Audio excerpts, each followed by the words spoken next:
The Xbox 360 was the first entry in this current generation, so it was the first console with the chance to make gamers disappointed.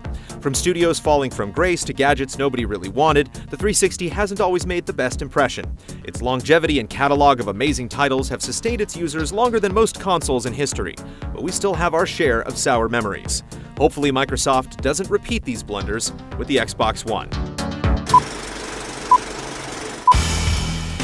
Considering it's been standard since the 80s, it's hard to imagine how the Xbox 360 control pad went so wrong. The placement and rocker-style construction made precision-based games like 2D fighters and platformers a headache to play on Microsoft's platform. However, even those fare better than games that use the directional buttons as hotkeys, since anytime you move to quickly tap a button, it's likely to register another direction instead. The company did eventually introduce an improved D-pad, but stopped short of replacing the older design, opting to create a premium line of controllers instead.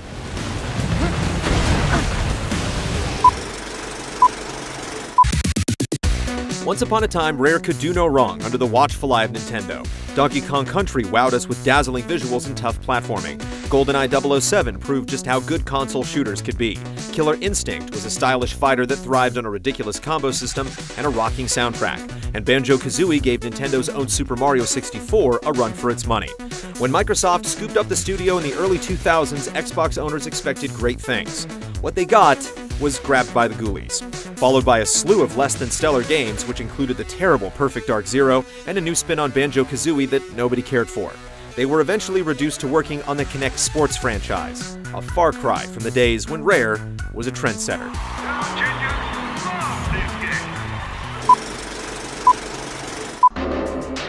While Xbox Live came to prominence with the 360, there is also what we call the Darkside of XBL.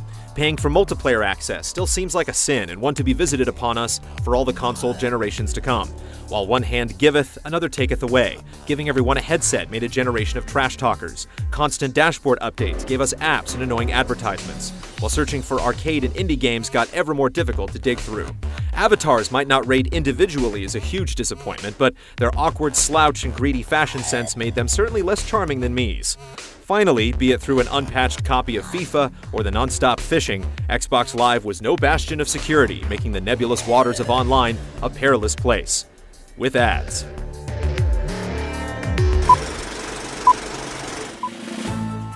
The tragedy of Kinect is that the technology is actually very cool. The promise of a hands-free experience for games and every other gadget in our household has been promised by sci-fi movies for decades, but it turns out people just don't care. Some companies like Harmonix and Double Fine gave it its due attention, but most of the releases fell way short of the groundbreaking experience the Kinect needed to justify its price tag and convince gamers its existence was necessary.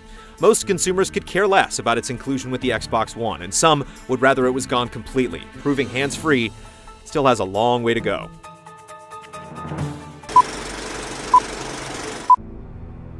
The Red Ring descended on firstborn consoles like a biblical plague. If you'd bought a system at launch, you knew what the face of death looked like, and you learned to fear it.